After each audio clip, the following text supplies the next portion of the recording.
চলো আজ তোমাদের সঙ্গে আমার একটা ছোট্ট ইচ্ছে বা শখ পূরণের গল্প শেয়ার করি।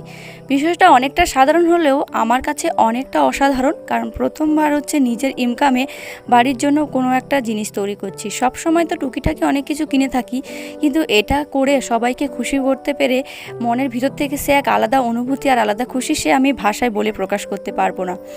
আমার বিয়ে প্রায় 2 বছর হতে যায়, কিন্তু এই বাড়িতে গ্যাস নেই। যদিও ছিল, মানে নেই বলাটা ভুল। বিয়ের পর এসে প্রথম আমি একবার হচ্ছে গ্যাসে রান্না করেছিলাম, সেটা হচ্ছে ঠাকুমার নামে ছিল, সরকার থেকে দেয়া গ্যাস।